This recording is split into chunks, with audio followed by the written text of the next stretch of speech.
Hello, my name is Martin Martinez, and this is Lab 3 Magnetic Field of Bar Magnet. We'll begin with a little introduction. The purpose of this experiment is to gain a better understanding of magnetic fields around bar magnets by modeling them in closed grip and determining their moment and maybe their dependence on distance using the experimental data. We'll also put into practice the on and off axis formulas of the magnetic fields of bar magnets.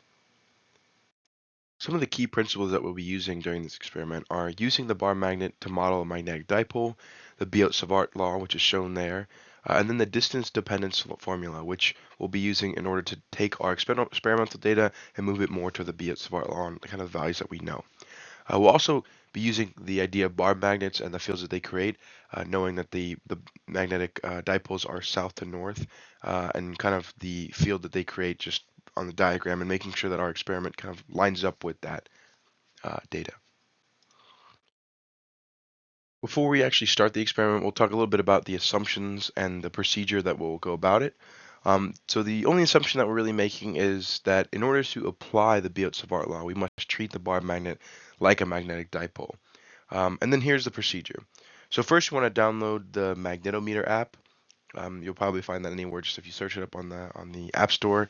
And then you want to lay the phone flat on a table and rotate it until a zero value is read, and that will calibrate your magnetic north. You want to place a ruler orthogonal to that direction, and then figure out the location exactly of where the magnetometer chip is. Second, we're going to actually start reading data for the on-axis data first by finding the distance that creates a field of 20 microteslas, and then repeat the value for all the ones on the spreadsheet that was provided with the experiment. And then you want to find the perpendicular distance of the off-axis that yields of 100 microteslas, and make note of the magnetic field of the Earth shown there. It should be on the app.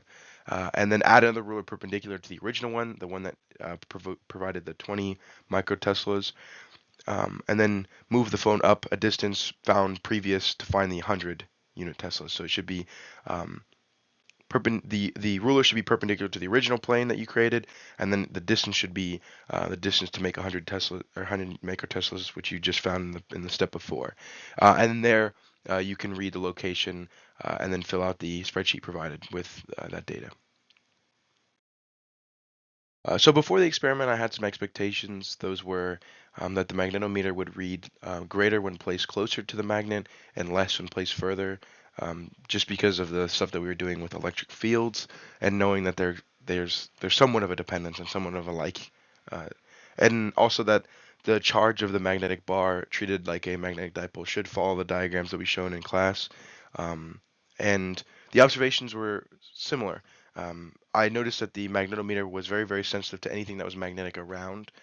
I also noticed that as the magnetometer got closer to the magnet, that it increased in the x direction, and the same with the inverse. As it got farther, it decreased. Something I didn't really expect was the Earth's field must be detracted from the magnetic field in the y direction. I didn't think it would have as much of an effect, but I realized that, like, as we were dealing with microteslas, that it would have more of an effect.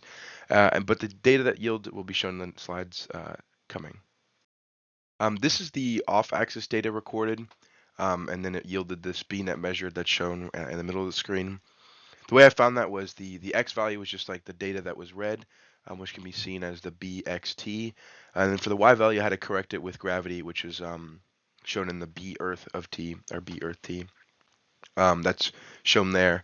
And then I just took the y experimental data, subtracted the Earth, and then that was my BNet measure that I found.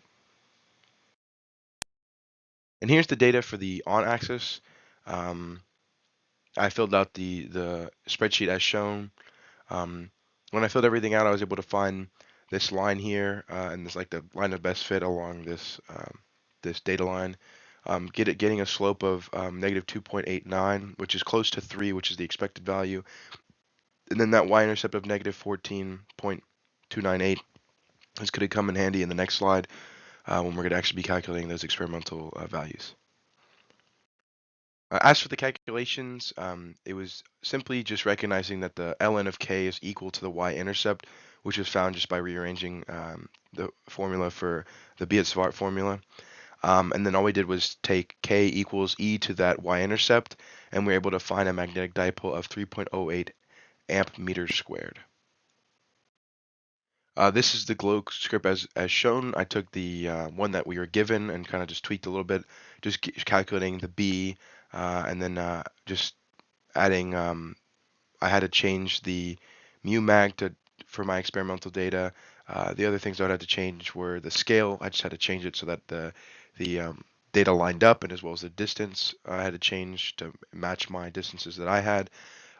And then I just created a vector of the um, observing axis 1 and observing axis 2 in this chunk of code here.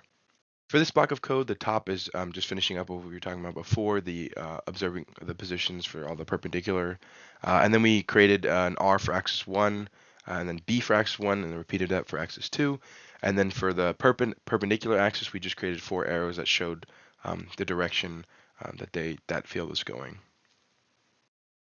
Lastly, this last block of code is going to give us the D average perpendicular, and then the last bit of code down here, which is R45, is just showing the arrow from a 45-degree observation point, and that'll be shown in the output.